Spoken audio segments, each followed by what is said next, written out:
Do I have everybody's attention now? Les amis, c'est Catch, on parle catch. Aujourd'hui, review de SmackDown Live, SmackDown du 16 juillet 2021. Premier show avec du public, Houston, Texas, tu connais. C'était vraiment très très bon, ça m'a fait vraiment du bien. Ça m'a fait, vous savez pas, la bouffée de bonheur, de plaisir que ça m'a procuré ce show par rapport à la merde de Monday Night Raw que j'ai regardé hier. Franchement, c'était le jour et la nuit, c'était vraiment génialissime. C'était vraiment bien. On commence directement sur le patron, sur notre père à tous, Vince McMahon, qui arrive et qui nous souhaite la bienvenue. Il nous demande en même temps où on était pendant tout ce temps, tu vois. Il nous troll un petit peu. C'était super. Donc on commence directement avec le match qui avait été annoncé la semaine dernière. Roman Reigns et les Usos contre Edge et Rey Mysterio. Et les Mysterios, c'était vraiment super. Edge et Rey Mysterio savent bosser ensemble. Ils ont été en équipe vers 2004, 2005, un truc comme ça. Edge vraiment en feu. Edge est en feu. Dominic, c'est sa première devant le public. Franchement, il a fait le taf. Roman Reigns, dans le match, il ne rentre jamais sur le ring. Il est jamais directement impliqué dans le match, mais il agit à l'extérieur du ring. En fait, il fait des petits coups de pute à l'extérieur du ring. Mais à un moment donné, il se prend un spear par Edge. À un moment donné aussi, la fin du match, c'est que Rey Mysterio tente un roll-up sur Jey Uso. Il repousse Jey Uso. Il tente un roll-up. Rey Mysterio tente un roll-up sur Jey. Jey repousse Rey Mysterio. Rey Mysterio se retrouve dans les cordes et se prend un coup d'avant-bras de Jimmy Uso, ce qui permet à Jey de reprendre Rey Mysterio en roll-up pour la victoire. Et ensuite, après le match, t'as Jey Uso qui s'attaque à Rey Mysterio. Jimmy Uso s'en prend à Dominic, mais t'as Edge qui vient les dégager à coup de chaise. Et ensuite, il se prend un Superman Punch de la part de Roman Reigns. Et ensuite, il se reprend. Ensuite, Roman Reigns prend le pied de la casse le pied de la chaise pour mettre un crossface à Edge. Mais Edge réussit à se relever avant et inspire à Roman Reigns. Et ensuite, il place le crossface avec le pied de la chaise. Et il fait abandonner Roman Reigns devant le public. Donc voilà, c'est pas dans un match officiel, mais Roman Reigns a abandonné sous le crossface de Edge. On enchaîne directement avec un moment backstage. Kayla Braxton interview Edge. Elle lui dit par rapport à Money in the Bank, il dit qu'il va falloir qu'il soit sans pitié avec Roman Reigns. Et ensuite t'as Seth Rollins qui arrive et qui dit que Edge ne peut battre Roman Reigns, mais qu'à Money in the Bank, il sera son plus grand fan. Il sera là pour le soutenir. Il espère que Edge sera le nouveau champion, car il a l'intention de prendre la mallette et de terminer ce qu'il a commencé quand il avait sa botte sous son cou. Et il dit qu'il adorerait encaisser cette mallette contre celui qui l'a rendu célèbre. Donc Seth Rollins et Edge, le programme continue à être travaillé. C'est extrêmement bien écrit, extrêmement fin. Le pied sur son cou, c'est par rapport à un segment avec John Cena en 2014 ou en 2015 où Seth Rollins avait le pied sur le cou de Edge et était prêt à lui faire le stomp directement sur la mallette justement. Et c'est John Cena qui a réussi à empêcher Rollins de faire ça. Donc c'est très bien écrit. Ça va être un gros programme pour SummerSlam ça. Et c'est extrêmement bien écrit et il y a une grosse histoire entre ces deux hommes. On enchaîne directement avec Sami Zayn. Sami Zayn qui arrive sur le ring et qui se plaint qu'il ne soit pas au Money in the Bank. Il dit que ça fait un an qu'il a une conspiration contre lui, mais il dit que ce soir il y a quelque chose qu'il n'y avait pas avant, les fans. Et ensuite il y a les fans qui commencent à popper. Il demande aux fans de crier justice pour Sami, personne ne le fait. Il dit que s'il y avait une justice dans ce monde, il serait directement Mr Money in the Bank. Le contrat lui serait présenté sur un plateau. Il dit qu'il va pas laisser le show se poursuivre. Et ensuite Finn Balor, l'ancien champion NXT, fait son retour du côté de SmackDown. Donc il fait face à Sami Zayn. Sami Zayn essaie de le frapper. Si Finn Balor esquive, il lui place un reverse DDT. Ensuite il lui place le double stomp contre le coin opposé. Et ensuite le coup de grâce. Finn Balor qui fait officiellement ses débuts, ses redébuts, qui fait son retour à SmackDown. Je suis content, mais en même temps j'ai peur. J'aurais bien aimé Finn Balor du côté de Raw parce que là ils vont tout mettre à SmackDown. Ça va être un show de malade mental, ok. Mais j'aurais aimé qu'on foute Finn Balor à Raw parce que Bobby Lashley il a pas beaucoup de challengers, faut dire ce qui est. Il fallait mettre Finn Balor du côté de Raw. Je pense qu'il fallait mettre Finn Balor du côté de Raw, mais on va voir comment il va s'en sortir. Donc il y a Apollo Crews qui est champion intercontinental, donc on va voir s'il va y avoir quelque chose entre lui et Apollo Crews. Il y a beaucoup de choses à faire avec lui du côté de SmackDown, comme il y aurait eu beaucoup de choses à faire, plus de choses à faire du côté de Raw, mais on va voir. En tout cas, je suis très content que Finn Balor rentre dans le roster principal. Donc on enchaîne directement avec un match par équipe. Bon, donc si Shotzi Blackheart et Tegan Knox battent Tamina et Natty Hart, elles auront un match pour les titres par équipe.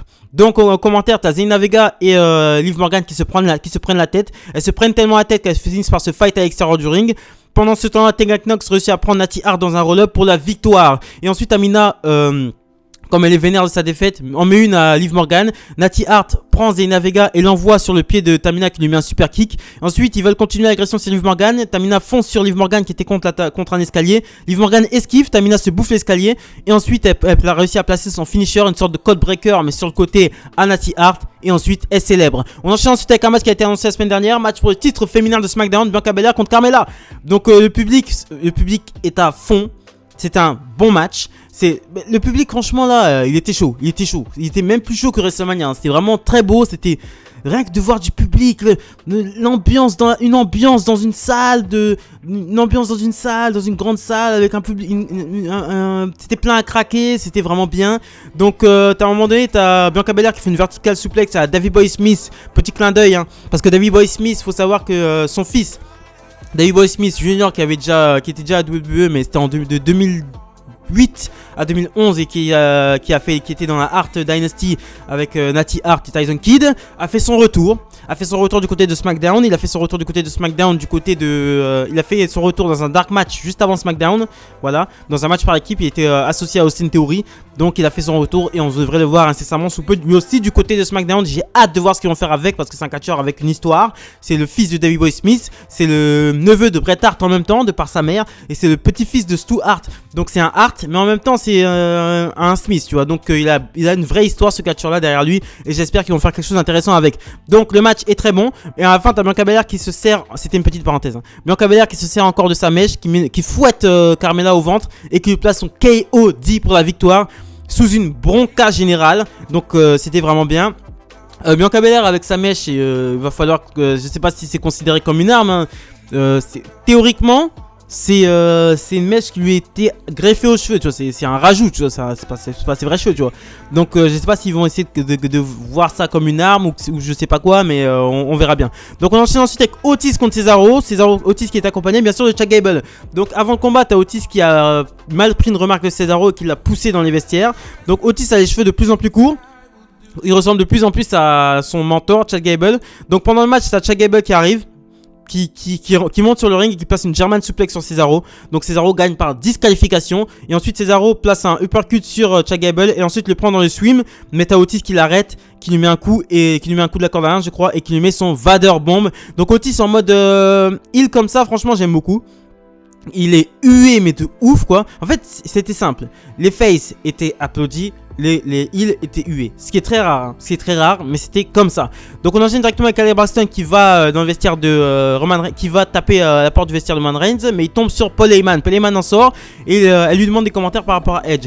Paul Heyman lui dit que Edge est tombé dans le péché et que Roman Reigns va lui infliger chacun de ses péchés. Ce n'est pas une prédiction. Et là t'as Biggie qui arrive, qui demande à ce qu'on l'applaudisse. Il dit qu'il va gagner la mallette et il fait une petite remarque au passage sur le fait que Roman Reigns est abandonné. On enchaîne ensuite avec Corbin qui arrive sur le ring. Vraiment en mode chemise ouverte, comme Lashley, en mode comme Lashley de Monday Night Raw, sauf que même il a même une tache marron sur la chemise, sur une chemise blanche, ça le fait pas trop. Donc il dit qu'il a perdu sa couronne, il a perdu sa voiture, il a perdu ses économies, il est en galère de thunes, sa fille est malade à force de bouffer des conneries en conserve. Il dit que voilà, il a commencé une lève de fonds, Corbin, 100 000 $. C'est pour essayer de payer ses factures, essayer de payer ses dettes, essayer de se relever. Ensuite il se met à genoux, il commence à nous supplier de nous faire des dons. Et ensuite il y a Kevin Owens qui arrive, en face de Corbin qui lui dit qu'il le sait, il sait que Kevin Owens veut l'aider, il sait que Kevin Owens a de l'influence et que s'il l'aide, le public le fera aussi. Il sait que Kevin Owens a de l'argent et qu'il ne dépense pas son argent sur sa tenue. Petit pic sur sa tenue au passage. Et t'as Kevin Owens qui lui met un stunner. Donc Baron Corbin qui est en train de faire une nouvelle gimmick, une gimmick vraiment de bolos total. De Heath Slater l'avait fait en 2016 je crois, un mec qui n'avait vraiment rien, il devait nourrir sa famille.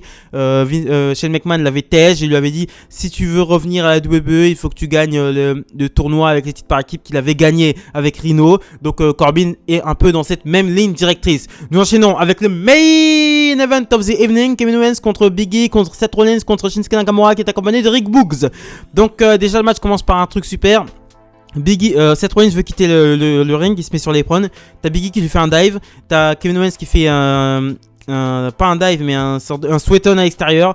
Et t'as Nakamura qui fait son coup de genou. Donc tout le monde fait son petit dive à l'extérieur. Très bon main event.